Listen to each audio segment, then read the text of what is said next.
추운 겨울 어김없이 돌아온 생일.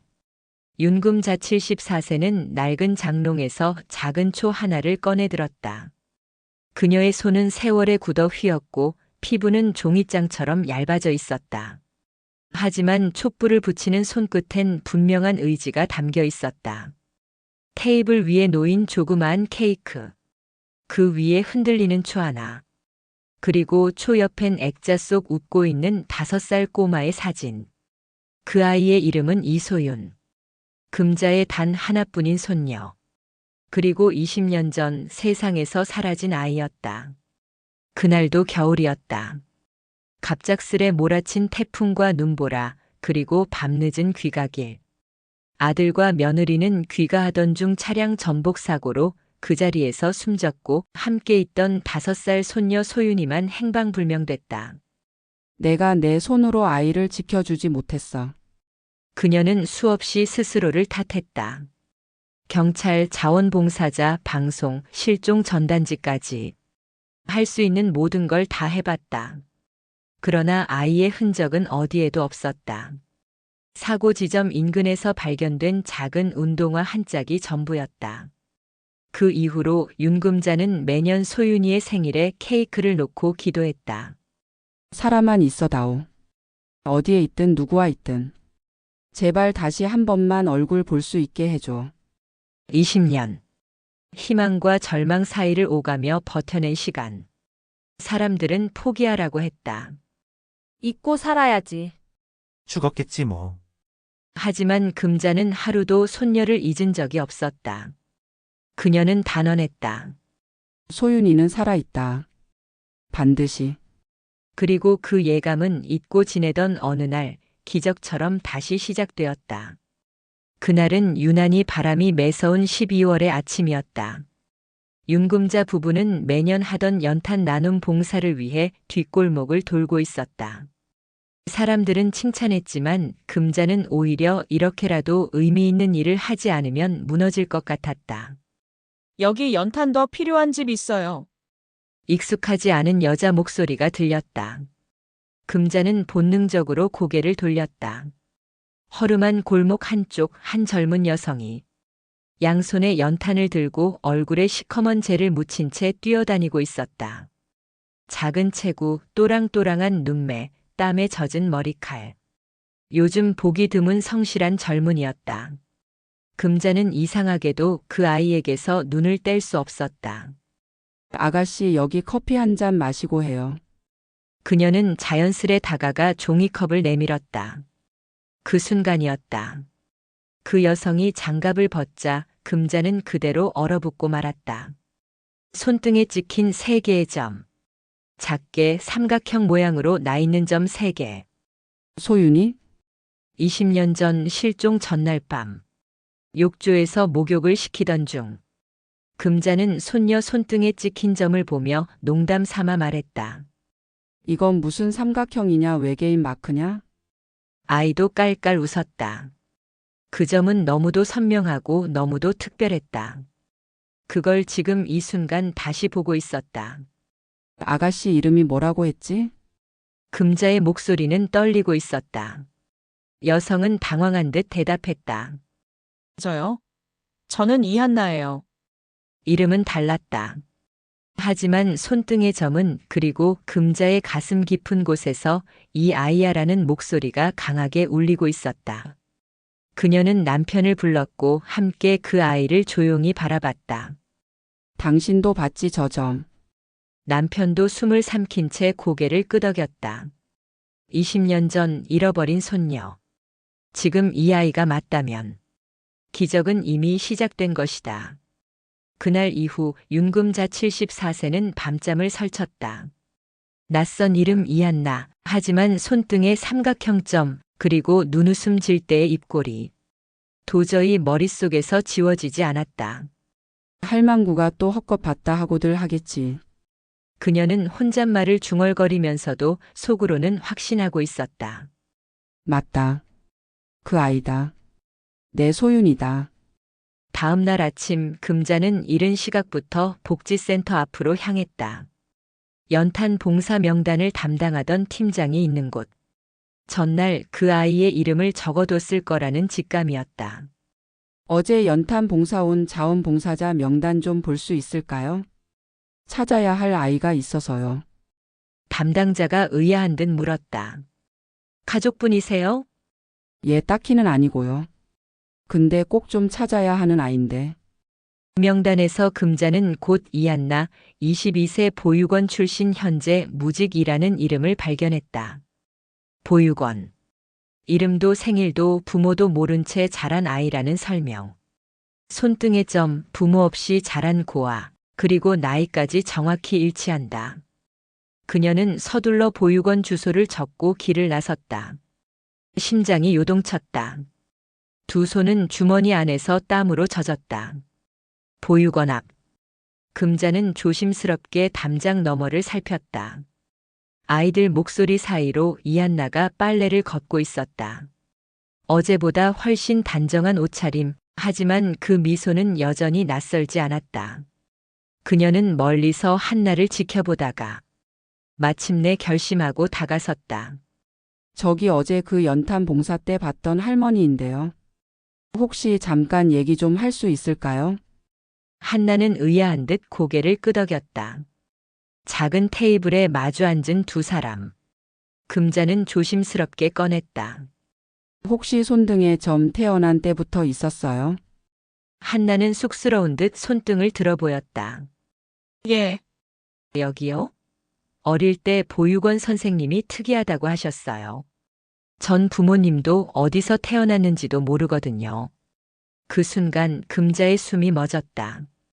바로 그 말. 태어난 것도 부모도 모른다. 혹시 5살 무렵 기억나는 거 있어요? 교통사고라든가 눈 오는 날 그런 거요. 한나는 한참 생각하더니 고개를 저었다. 잘 모르겠어요. 전 기억이 다 끊겨서. 고아원에서도 경찰서에서도 신원 찾기 실패했대요. 금자는 떨리는 목소리로 말했다. 이한나라는 이름은 누가 지어준 거예요? 보육원 선생님이요. 구조 당시 아무 정보도 없었다고 하더라고요. 목걸이 하나 차고 있었다는데 낡아서 버렸대요. 금자의 눈에 눈물이 맺혔다. 소윤이도 항상 이름표 달린 인형 목걸이를 하고 다녔었다. 아, 세상에. 그녀는 조심스럽게 한나의 손을 붙잡았다. 내가 누군지 몰라도 내 가슴은 안다. 넌 내 손녀 이소윤이야. 한나는 당황한 듯 손을 뺐다. 죄송한데 저 그런 말 들을 자격도 없어요. 전 그냥 남한테 짐이 되는 사람이에요. 아니야. 넌 누군가의 전부였어. 20년 동안 널 찾아 헤맨 가족이 있어. 그게 바로 나야. 금자의 눈에서 눈물이 뚝 떨어졌다. 너를 찾기 위해 내 인생을 멈춰 세웠어. 너 없인 하루도 제대로 살아본 적이 없어. 한나는 충격과 혼란 속에 아무 말도 하지 못한 채 고개만 떨군 채 조용히 눈을 감았다. 이름은 몰라도 기억은 없어도 그녀의 가슴 깊은 어딘가에서 잊었던 감정이 서서히 피어오르고 있었다. 그날 이후 이한나는 흔들리는 마음을 주체하지 못했다. 갑작스레 등장한 한 노인의 말. 넌 내 손녀야. 20년을 널 찾았어. 처음엔 이해할 수 없었다. 이름도 얼굴도 기억도 낯설었다. 하지만 왠지 모르게 금자 할머니 앞에 서면 가슴 한쪽이 묘하게 따뜻해졌다. 내가 진짜 그 집 아이일까? 보육원 원장도 말했다. 너 5살쯤에 경찰서로 들어왔잖아.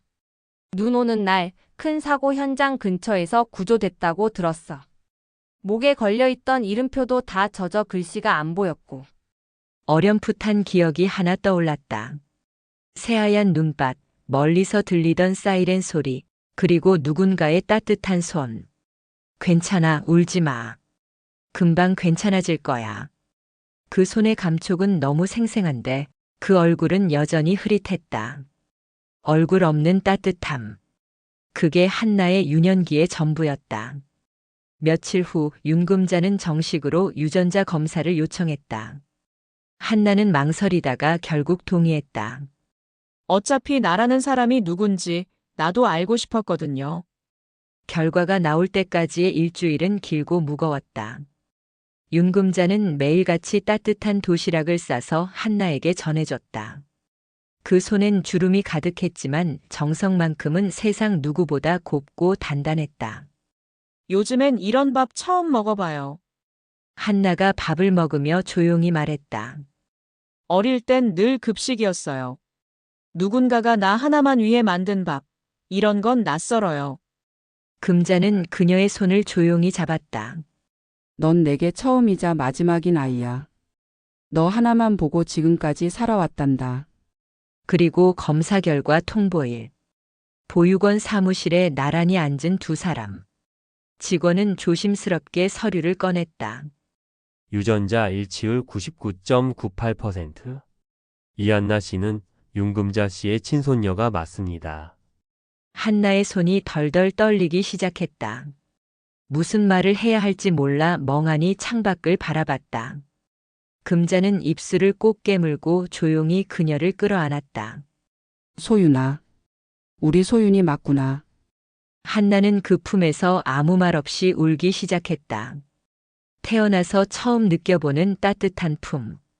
기억은 없었지만 그 온기만큼은 어딘가에 분명히 새겨져 있었던 것 같았다. 그러나 감동은 길지 않았다. 기억이 없는 그녀에게 가족이라는 단어는 마냥 반가운 말이 아니었기 때문이다. 그날 밤 한나는 조용히 되뇌었다. 내가 정말 이 집의 손녀라면 왜 나는 그들을 기억하지 못하는 걸까? 그리고 이제 와서 내가 그 사람들 곁에 있어도 되는 걸까? 한나의 마음속엔 자신도 이해할 수 없는 공허한 거리감이 피어오르고 있었다. 이소윤 당신의 본명이에요. 보육원 사무실 검사 결과가 확인된 후 직원이 조심스럽게 말했다. 이한나, 아니, 이제는 이소윤이라는 진짜 이름을 되찾은 그녀는 그 이름을 입안에서 굴려보았다. 에이, 소, 윤. 생전 처음 들어보는 이름인데 묘하게 낯설지 않았다. 윤금자는 기쁨과 감격이 뒤엉킨 얼굴로 손녀를 바라보았다.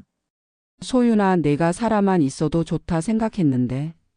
이렇게 돌아와줘서 정말 고맙다. 그러나 소윤의 눈빛은 복잡했다. 눈물도 나지 않았다. 도리어 자신이 누군지 알게 된 지금 마음 한구석이 더 무거워졌다. 그럼 제 부모님은요? 처음으로 입을 연 그녀의 질문에 금자의 표정이 굳었다. 잠시 침묵이 흘렀고 이윽고 금자가 떨리는 목소리로 말했다. 너 5살 때 교통사고로. 우리 아들하고 며느리는 그 자리에서. 소유는 아무 말 없이 고개를 끄덕였다. 감정은 느껴지지 않았다. 부모의 얼굴조차 기억나지 않는 자신에게 그 죽음은 실감조차 나지 않았다. 그게 더 슬펐다. 며칠 뒤 금자는 자신이 살고 있는 집에 소윤을 초대했다. 벽에 걸린 가족 사진, 손녀가 쓰던 분홍색 털신, 이름이 수놓인 베개와 낡은 인형까지. 모두 그대로였다. 내가 언젠가 돌아올 줄 알고 하나도 못 버렸단다. 금자의 눈은 촉촉했고 손끝은 여전히 따뜻했다. 그러나 소유는 그 방 안에 오래 머물지 못했다.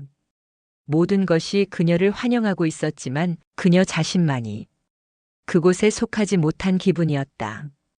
그날 밤 소유는 혼잣말처럼 중얼거렸다. 나는 이 집의 손녀가 맞는데 왜 이렇게 낯설까? 진실은 밝혀졌지만 그녀의 마음은 여전히 문 앞에 서 있었다.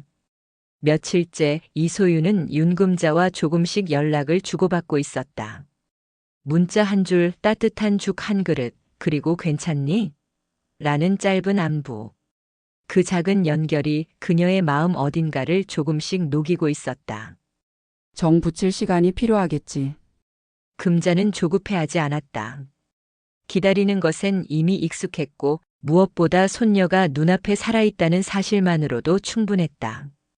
어느 날 소유는 조심스럽게 전화를 걸었다. 할머니, 저 이번 주말에 가도 될까요? 금자는 전화기 너머에서 목소리를 떨며 대답했다. 그럼. 언제든지. 밥해 놓을게. 주말 아침 소유는 처음으로 가족의 집으로 들어섰다. 현관 앞엔 새로 산 슬리퍼 한 켤레가 놓여 있었고 식탁 위엔 그녀가 좋아할 법한 반찬이 가득했다. 감자조림, 계란찜, 된장국. 모두 소윤의 입맛은 아닐 수 있었지만 누군가 나만을 위해 준비한 밥상이라는 게 가슴을 울렸다. 식사 내내 금자는 이런저런 얘기를 꺼냈다. 소윤의 부모가 좋아하던 노래, 어린 시절의 사진, 그리고 그 아이가 했던 말투와 버릇까지. 너도 웃을 때 오른쪽 눈이 먼저 접혔었단다. 그때도 그렇게 잘 웃었어. 소윤은 고개를 떨군 채 밥을 씹었다. 눈물 한 방울이 국물에 떨어졌지만 그건 금자도 모르게 흘렸다. 식사를 마친 뒤 금자는 작은 상자를 건넸다. 내가 어릴 때 쓰던 거야. 이건 언젠가 돌려주려고 보관해 뒀단다. 상자 속엔 분홍 턱바지, 낡은 인형, 그리고 삐뚤한 글씨로 적힌 이름표 하나. 이소윤. 소윤은 한참을 바라보다가 작은 목소리로 말했다. 제가 정말 이 집에 있어도 될까요? 금자는 손을 내밀었다.